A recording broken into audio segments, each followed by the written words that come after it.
በጣም በርካታ መግለጫዎች አሉ። በፋኖ በኩል የወጡ መግለጫዎች ከትላንትና ጀምሮ እንግዲህ ፋኖ በርካታ አዲስ አበባ ዙሪያ ላይ ውጊያ እያደረገ ነው። ደሴ ዙሪያ ላይ ውጊያ እያደረገ ነው።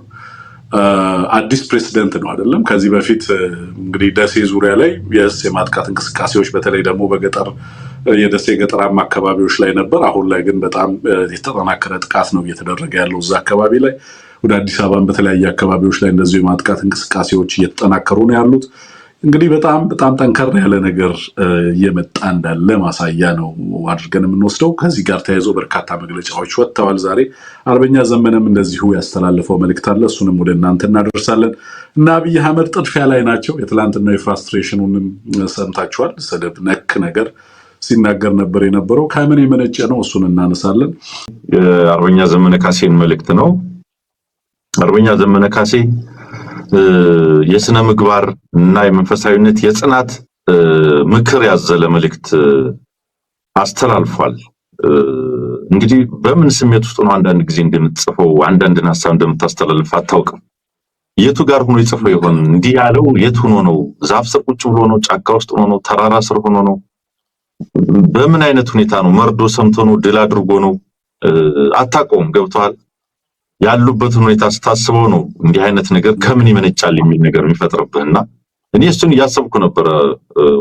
መግለጫው እንዳየው ጽሁፉ መልእክቱን እንዳየው ዛሬም ለዓላማው የተሰረፈ ልብ፣ የጸና መንፈስ፣ የጋለ ወኔ፣ የእርስ በርስ መከባበርና አንድነት ያስፈልገናል። ድልና ተአምር የሚመነጩት ከነዚህ ውብ ተራሮች ስር ነውና ብሎ ይጀምራል። ተወረናል፣ የዘር ፍጅት እየተፈጸመብን ነው። ነገር ግን መንፈሳችን እና ልባችን አሁንም በእጃችን ነው። መንፈሳችንና ልባችን በእጃችን እስካለ ድረስ በአብይ አረመኔ የጉብል ሰራዊት የተወረረው መሬታችንና ህዝባችን ነፃ ወጥቶ ህልውና ይረጋገጣል። ይሄ እንግዲህ ያገዛዙን ኃይል ምንነት ይገለጸበት ነው። በአብይ አህመድ የጉብል ሰራዊት ምን ማለት ነው? የተወረረው መሬታችንና ህዝባችን ተወሯል። ነፃ ወጥቶ ህልውና ይረጋገጣል። ይህም በመሆኑ በጦር ሜዳ በፖለቲካና በዲፕሎማሲው ግንባር በየቀኑ ጠላታችንን እያሸነፍን ነው። በጦር ሜዳ በፖለቲካና በዲፕሎማሲ ግንባር በየቀኑ እያሸነፍን ነው ይላል። ስለዚህ ምንድነው የሚለው? ልቡና መንፈሱን ራሱ ጋር አቅፎ የያዘ ህዝብ የጊዜ ጉዳይ እንጂ ድሉ ከታዛው ነው። የሚፈልገው ነገር ሁሉ ባጠገቡ ነው። ከራያችን የሚቀዳው ለሰው ልጆች ሁሉ የሚበጅ በጎ ምኞታችን በጥረታችን ይሳካል። በጎ ምኞቶች ዳር ይደርሱ ዘንድ የሚንከባከብ አንዳች አይነት የራሳቸው ጊዜር አላቸው። ዓለም ጠንካሮች፣ ደፋሮች፣ ጽኑዎችና ለዓላማቸው የመነኑ ብቻ ዋይተው የሚሻገሩት ውቅያኖስ ነውና በያለንበት እንበርታ። እኔ ትልቁ መልእክት አድርጌ ያስኩት ይሄንን ነው። ዓለም ጠንካሮች፣ ደፋሮች፣ ጽኑዎች ለዓላማቸው የመነኑ ብቻ ዋይተው የሚሻገሩት ውቅያኖስ ነውና በያለንበት እንበርታ። ይሄ እንግዲህ እኔ እዚህ ውስጥ ትንግርቱ መቼም ይሄን ጂኦፖለቲካ እያየነው ነው። አያላን ሀገራት መንግስታት በየት በኩል ምን እየፈለጉ ነው? አሰላለፉ፣ ሽኩቻው፣ ሴራው ብዙ ነገር እያየነው ነው። እውነት ለመናገር በዚህ ሁሉ ውስጥ ግን አሸናፊ የሆኑት ጠንካሮች፣ ደፋሮች፣ ጽኑዎች ለዓላማቸው የመነኑ መሆናቸውን መረዳት ይቻላል። ወደዚህ ቀጠና ቢመጡ፣ ወደዚህ ሀገር ቢመጡ ካልጠነከርክ፣ ደፋር ካልሆንን፣ ጽኑ ካልሆንን፣ ለዓላማችን ካልመነንን ተከታዮች ነን። ስለዚህ ለኔ ይሄ ትልቅ መልእክት ነው። በያለንበት እንበርታም ነው ያለው። ይሄ ደጋግመን እኔ እናንተ የምንለው የጽናት ጉዳይ፣ ሪዚሊየንስ፣ በዚህ ትግል ውስጥ ቆሞ የመሄድ ጉዳይ እና ዋጋ የመክፈል ጉዳይ የተመለከተ ነው። ስለዚህ ሁልጊዜም ይላል የሚከተሉት የአብዮታችንና የህልውናችን አራት ምሰሶዎች ላይ ትኩረት እናድርግ ይላል። አራት ጉዳዮች፣ ምሰሶዎች፣ የአብዮታችንና የህልውናችን አራት ምሰሶዎች። አንደኛው ጉልበት፣ አንደኛው ምሰሶ ጉልበት ነው። የማያቋርጥ የኃይል ግንባታ እስከ ምጽአት ማንቃት፣ ማደራጀት፣ ማሰልጠንና ማስታጠቅ ይላል። በቃ ቀደም ብለዋል። ለጠንካሮች ለደፋሮችና ለጽኖች ካልሆነ ዓለም ለደካሞች ቦታ የላትም። ዲፕሎማሲ ለደካማ ቦታ የለውም። ውትድርናም ፖለቲካም ለደካማ ቦታ የለውም። ስለዚህ የመጀመሪያው ምሰሶ ጉልበት፣ ጠንካራ አማራን የመፍጠር ጉዳይ ነው። የማያቋርጥ የኃይል ግንባታ መፍጠር ነው። ለዛ ነው በየጊዜው ስለ ስልጠና ስለ ምርቃት የምናወራው።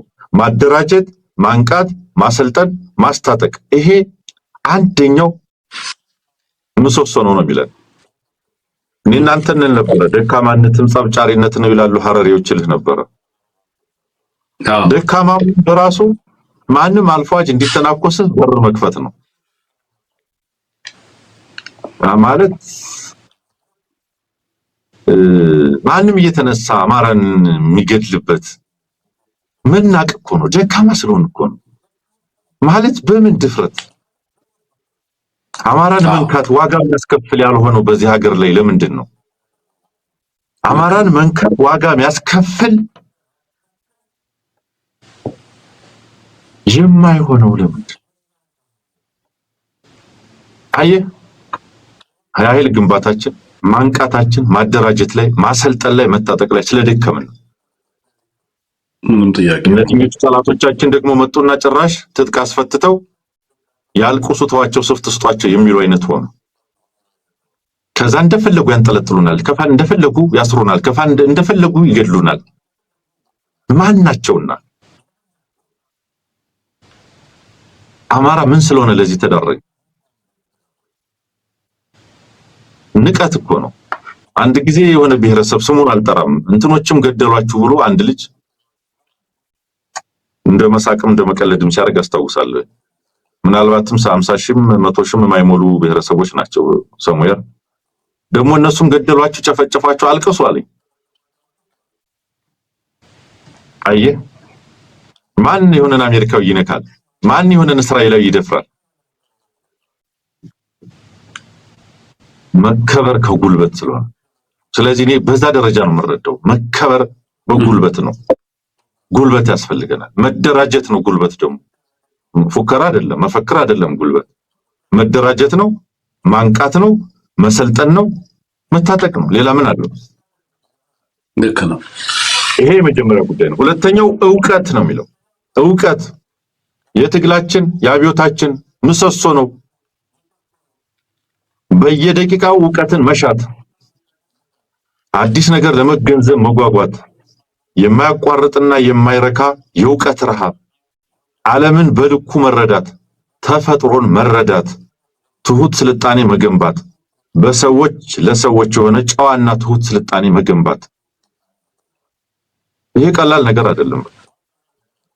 ትግላችን ሳይንሳዊ ይሁን፣ ብዙ ነገራችን በእውቀት ላይ የተመሰረተ ይሁን፣ ብዙ ነገር እንሆን እንላለን። ታጋዮችን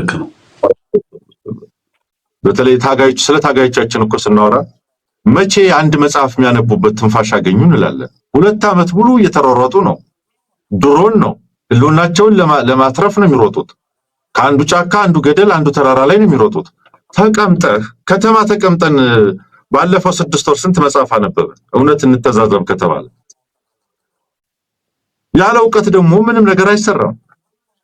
ዝም ብሎ ትክክል ሆኖ መገኘት አይቻልም። ዕውቀት ነው ቁም ነገሩ። የዕውቀት ረሃብ የሚለው ዘመን ይሄንን ነው። በየደቂቃው ዕውቀትን መሻት የሚለው ይሄንን ነው። ፋኖች መግለጫዎች አሉ። አንሙትና መግለጫዎቹን እናንሳ መጀመሪያ፣ ከዛ በኋላ ወደ አርበኛ ዘመነ ካሴ ያነሳቸው መልእክቶች ላይ እናልፋለን። በዛ ቅደም ተከተል ብንሄድ ጥሩ ይመስለኛል። ቀጥል አንሙት። መግለጫዎቹን እና የመግለጫዎቹን አንድምታ እናድርስ። ትክክል ነው። የአማራ ፋኖ ብሔራዊ ኃይል በላይ ዘለቀ እዝ ዛሬ መግለጫ አውጥቷል። ምኒልክ እዝ እንደዚሁ አፋብኃ ምኒልክ እዝ መግለጫ አውጥቷል። ከቴዎድሮስ እዝ የበላይ ዘለቀ ማን ነው የዘመነ ካሴ መልእክት አለ። ውጊያዎች ብዙ ነገሮች ቀጥለዋል። ፋኖ ባይዘው በዚህ ወቅት በጣም ከፍተኛ ሪፎርም እያደረገ ነው ያለው። ብዙ ነገሮች እየሰከኑ ነው። ብዙ ነገሮች መስመር እየያዙ ነው። የአደረጃጀት ጉዳይ ብዙ ነገር እየተሰራ ነው። ሰው ይህንን የተመለከተ የመጀመሪያውን መግለጫ የምናገኘው ከአፋብኃ በላይ ዘለቀ የተሰጠ ነው። እንግዲህ በላይ ዘለቀ ጎንደር ቀጠና ላይ ሰሜን አማራ ቀጠና ማለት ነው የሚንቀሳቀስ ነው። ረዘም ያለ መልእክት አስቀምጧል። በተለይ ደግሞ ዋንኛው ትኩረቱ የማጥራት ዘመቻ መጀመሩን ከዛሬ ህዳር 30 2018 ጀምሮ በማጥራትና በማብቃት ህልውናችንን እናረጋግጣለን በሚል መዋቅሩን የማጥራት ቀጠናውን የማጥራት ስራ ማወጁን የሚገልጽ መግለጫ ነው ይዞ የወጣው በላይ ዘለቀ። በተለይ ሰሜን አማራ ቀጠና ዞኖች ላይ በመንቀሳቀስ አያሌ ስኬታማ ወታደራዊ ፖለቲካዊና አስተዳደራዊ ተግባራትን በመከወን ላይ እንገኛለን፣ በርካታ ሰራዊትም እየመራን እንገኛለን የሚለው በላይ ዘለቀ ቢሆንም ትግሉን ከመታገል በላይ ትግሉን መጠበቅ አስፈላጊ በመሆኑ እንግዲህ እንታገላለን ትግልን እንጠብቃለን እንል ነበርና ትግሉን ከመታገል በላይ ትግሉን መጠበቅ አስፈላጊ በመሆኑ ውስጥ አደረጃጀት የማጥራትና የማብቃት ተቋማዊ ንቅናቄ በማድረግ በአጭር ጊዜ ለድል የሚያበቃ የአመለካከት የተግባርና የአሰራር ጥልቅ መግራት ተግባር መከወን አስፈላጊ ሆኖ ተገኝቷል። ትግላችን በአንድ ወጥ ድርጅት እየተመራ አስከፊውን አገዛዝ በመገርሰስ ለተሟላ አማራዊ የተሟላ ድል እንዲጎናጸፍ የምናደርገውን በጎ ሚና ከማስቀጠል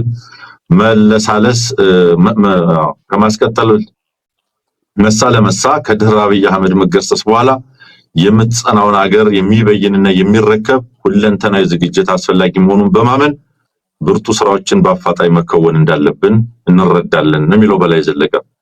በሳት ተፈትነው ያልተበገሩ ነባር አርበኞችና ወጣት አብዮተኛ ምሁራን በሳት ተፈትነው ያልተበገሩ እንግዲህ ታውቋቸዋላችሁ ነባር አርበኞች በሰሜን ቀጠና ያሉትን በሳት ተፈትነው ያልተበገሩ ነባር አርበኞችና ወጣት አብዮተኛ ምሁራን መሪዎችን እንዲሁም ጀግና ሰራዊታችን ለተሻለ ድል አመርቂ ተቋማዊ አስተሳሰብና አሰራር ማብቃት የነገ ሳይሆን የዛሬ ግብር ግዴታችን መሆኑን የዙ ስራ አስፈጻሚ አመራር በመገምገም ግልጽ ስምሪት ሰጥቷል ይላል። በደም ዋጋ የጠራውን ዓላማና ግባችንን ለመበረዝ ለመጥለፍና ለማዳከም ከተቻለም በራሳቸው ፍላጎት ለማስገበር የሚታትሩ የትግሉ ቁማርተኞችን እየመከትን መቆየታችን ታውቆና ታምኖ ያደረ ሐቅ ነው። ላለፉት 20 ቀናት በተመረጡ ኮሮችና ክፍለ ጦሮች እንዲሁም ወረዳዎች የማጥራትና ማብቃት የሙከራ ስራዎቻችንን ጀምረን የቆየን ቢሆንም በሁሉም ቀጠና በተሟላ ሁኔታ ንቅናቄውን ማስጀመር ታምኖበታል።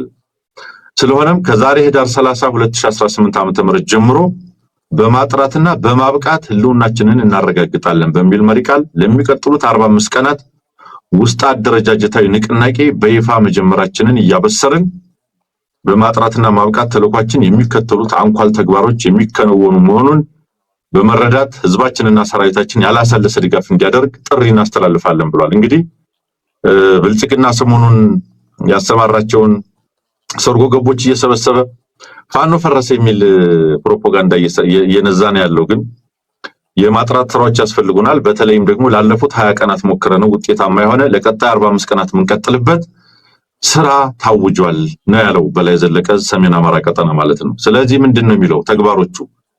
አንደኛ ማስተማር ይቀድማል ትንግርቱ። በተዘጋጁ ሰነዶች ስልጠና መስጠት ማለትም ህዝብ አስተዳደር፣ ፋይናንስ አሰባሰብና አስተዳደር፣ የሰራዊት ማደራጃ የተሻሻለ መመሪያ፣ ሀገር አቀፍና ዓለም አቀፍ የተመረጡ ጉዳዮች ዙሪያ እንዲሁም መሰል የተሰናዱ ሰነዶችን መነሻ በማድረግ ለመዋቅራችን አመራርና አባላት ስልጠና ይሰጣል። የአስተሳሰብና የተግባር እንዲሁም የአሰራር ወጥነት በማንበር ለተሻለ ግዳጅ ብቁና ንቁ ቁመና እንፈጥራለን። ይሄ ማስተማር የመጀመሪያው ጉዳይ ነው። አገር አቀፍ ሁኔታዎች፣ ዓለም አቀፍ ሁኔታዎች፣ አስተዳደራዊ ሁኔታዎች እነዚህን የመሰሉ ነገሮች እናስተምራለን ነው። ቀጥሎ በውስጥ መረጃና ማስረጃ ተመርኩዘን የጀመርነውን ሰርጎ ገብ ጥገኞች የማጥራትና የመግራት ተግባሮች በሁሉም ኮሮቻችን እስከ ታችኛው ሰራዊት ይፈጸማሉ። ይሄ በጣም አስፈላጊ ነገር ነው። ቁጥጥር ማስተዳደር ማለት ይሄ ነው። ማስተማር ማለት ይሄ ነው። ባይዘው እንደው ዝም ብለህ በየዩኒቱ እንደፈለገ ይሁን ብለህ የምትተወው ሰራዊት የለም። ትከታተለዋለህ፣ ታስተምረዋለህ፣ ትገነባዋለህ፣ ታጠራለህ፣ ትገመግማለህ፣ ትሸልማለህ፣ ትቀጣለህ። ይሄ ነው ስራ ማለት፣ ይሄ ነው ድርጅት ማለት። ስለዚህ የጀመርነውን የማጥራትና ጥገኞችን ሰርጎ ገብ ጥገኞችን የማጥራትና የመግራት ተግባሮች በሁሉም ኮሮቻችን እስከ ታችኛው ሰራዊት ይፈጸማሉ። እንደ ህዝብ ህልው ሆኖ ለመትረፍ በምናደርገው መራር ትግል ተጠልለው መስዋዕትነታችንን ለግል ማንኛውም ጉዳያቸው በመዋል ተመሳስለው የተሰማሩ ወንበዴዎችን ከአረመኔው ጠላት ትስስር ያላቸው የዘመናችን የዲናር ተመንዛሪዎች መርምረን እንለያለን፣ መንጥረን እናጠራለን። ከውስጥም ሆነ ከውጭ ሶስተኛው ትግሉን ለማዳከም የተዘረጉ ኔትወርኮች ይበጣጠሳሉ። አፍራሽ ደላሎችና ቅጥረኛ ሳይበሮች የካብ ውስጥ እባቦች የትግሉ ዳና ፍዳ ሆነው እንዳይቀጥሉ በጥልቅ ማጥራትና ማብቃት ንቅናቄያችን ቅድሚያ ትኩረት ከተሰጡት ተግባሮቻችን መካከል ይጠቀሳሉ ይላል። ይሄ በጣም ቀላል ነገር አይደለም። ኔትወርኮች መበጣጠስ፣ የተዘረጉ ኔትወርኮች ትግሉን ለማዳከም አፍራሽ ደላሎችና ቅጥረኛ ሳይበሮች። ፖለቲካዊ ቋንቋ ተጀመረ። እንግዲህ ፖለቲካዊ ቋንቋ ተጀመረ። ጠላትን በሚናው ስም መስጠት ተጀመረ በአማራ ትግል ውስጥ ማለት ነው። አራተኛው በቅርቡ ማስረሻ ሰጤ የተባለ ከሌላ ድርጅት የተባረረ ግለሰብ ከአገዛዙ ጋር ሆኖ በበርካታ ሚዲያ ፋኖን ወክሎ ተደራድሮ የሰላም ስምምነት እንደተፈራረመ የፋኖ ሰራዊት በየአካባቢው ትግሉን ትቶ እንዲገባ እየተሰራጨ ያለው ወሬ ድርጅታችንና ሰራዊታችንን እንዲሁም እዛችንን የማይመለከት የግለሰቡና የአጭበርባሪው አረመኔያዊ አገዛዝ የመጨረሻ የቅጥፈት ፕሮፓጋንዳ መሆኑን ተገንዝበን ተልኳችን ላይ ብቻ ትኩረት እንድናደርግ መልእክት እናስተላልፋለን። አምስተኛ ጨፍጫፊው ስርዓት በንጹሃን ወገናችን ላይ የህይወትና የአካል ጉዳት ከማድረስ በተጨማሪ የፋኖ ዘመድና ወዳጅ አላችሁ በማለት ንጹሃን ወገኖችን ያለ ጥፋት በማሰርና በማፈን እያንገላታና ሰብአዊ መደራደሪያ እያደረገ ወንጀል እየፈጸመ ይገኛል። ንብረት ማውደም፣ መዝረፍ እንዲሁም ከቀይ ማፈናቀል የሰብአዊ ወንጀሎችን እየፈጸመ የሚገኝ መሆኑ ታውቆ የሚመለከታችሁ ሀገር በቀል ሆነ ዓለም አቀፍ ድርጅቶችና ማህበራት፣ ግለሰቦችና ሚዲያዎች ጉዳዩን በአንክሮት ይከታተሉ ዘንድ እያስጨበጥን ለሚፈጸሙ ኢሰብአዊ ወንጀሎች ተመጣጣኝ አጸፋዊ እርምጃ እየወሰድን እንደቆየንና አጠናክረን የምንቀጥል መሆኑን እናሳውቃለን ይላል የበላይ ዘለቀ መግለጫ። ስለሆነም ምንድነው በአጠቃላይ ለሁሉም አካላት ጥልቅ ማጥራትና ማብቃት ንቅናቄ በሚል መሪ ቃል የጀመርነው ንቅናቄ ከማብቃት በላይ ከመታገልም በላይ ትግላችንን የምንጠብቅበት የርምት ክንዋኔዎችን ገቢራዊ የምናደርግበት በመሆኑ ከወዲሁ ተረድታችሁና አስረድታችሁ ከጎናችን እንድትቆሙ የአማራ ፋኖ ብሔራዊ ኃይል ሰሜን አማራ ቀጠና በላይ ዘለቀ እዝ ጥሪውን ያስተላልፋል። ዘመቻ ጥልቅ ማጥራትና ማብቃት ተጠናክሮ ይቀጥላል። ህዳር 30 ይሄ ነው በአጠቃላይ ከበላይ የቀረበው ጥሪ። እንግዲህ ይሄ ብዙ ነገር ማለት ይመስለኛል። ትንግርቱ ያንተን ሐሳብ አጋራንና ይሄ በፋኖ በጣም ነው የምናመሰግነው ይሄንን መግለጫ ስላመጣህልን። እንግዲህ በዚህ ንግግር ውስጥ በዚህ ደብዳቤ ውስጥ የፋኖን የደረሰበትን የፖለቲካዊና ወታደራዊ ብስለት ደረጃ ነው የምታዘብበት። በነገራችን ላይ ማለት ነው አሁን የምናወራው በጣም ጠንካራ ስለሆነ ድርጅት ነው የምናወራው። ድርጅቱ ራሱን እንዴት እንደሚመለከት፣ ውስጡ እንዴት እንደሚመለከት፣ ቀጠናው እንዴት እንደሚመለከት፣ በቀጣይ ትልልቅ ውጤቶችን ለማምጣት የሚያስችለውን አሰራር በምን አይነት መንገድ መተግበር እንዳለበት እንዴት እንደሚገነዘብ እያየንበት ያለንበት ነው። ፖለቲካ ተጀመረ ነው ያልከው አንሙት። በእርግጥም ፖለቲካ መጀመሩን የሚያሳይ ነው።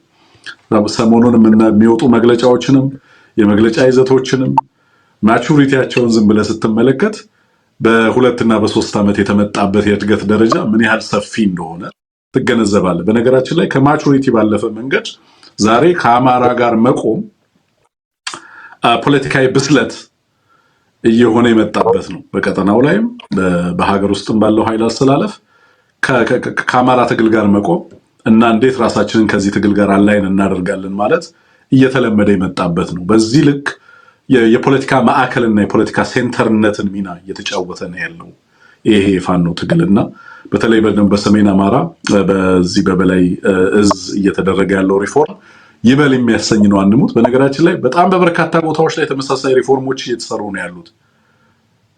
የአደረጃጀትና የመዋቅር ሪፎርሞች ማለት ነው። ምናልባት በኋላ ላይ የደቡብ ቀጠናውን ስታነሳልን አንድ ላይ የምናየው ይመስለኛል። በጣም ሰፊ መሰረት ያለው ንቅናቄ ነው እየተደረገ ያለው። ይሄ አይ ቲንክ በጣም ጠቃሚ ስቴጅ ላይ መጣ ይመስለኛል። የትግሉ እድገት በራሱ ወታደራዊ እድገቱ በራሱ ይሄንን ሪፎርም ማድረግ እጅግ አስፈላጊ ይሄ የምንለው ነው። የሚመር ግን ደግሞ የሚያድን ፒል የለም። እሱን የምንውጥበት ጊዜ ነው አንሙት ይሄ ወቅት። ምክንያቱም በቀጣይ የምናደርጋቸው ነገሮች የሚደረጉ ነገሮች በጣም መሰረታዊ ናቸው። በነገራችን ላይ በዚህ ትግል ውስጥ በዚህ የአማራ ህልውና ትግል ውስጥ ለምን እንደተሰለፉ የማያውቁ ሰዎች ከዚህ ትግል ውስጥ መመንጠር ያለባቸው ትክክለኛው ጊዜ አሁን ነው ብዬ ነው ማስበው። ምክንያቱም በርደን ተሸክመን መቀጠል አንችልም። የማይገነዘብን የአማራን ህዝብ ህልውና በነገራችን ላይ ዛሬ ለአገዛዙ እጅ የሰጡ ኢንፊልትሬት አድርገው ትግላችንን ገብተው የነበሩ ግለሰቦች በአንድ ወር ውስጥና በሁለት ወር ውስጥ ተመልሰው ካገዛዙ አፈንግጠው ወደ ትግል ተመለሱ ደግሞ የሚል ዜና እንሰማ ይሆናል። አንሙት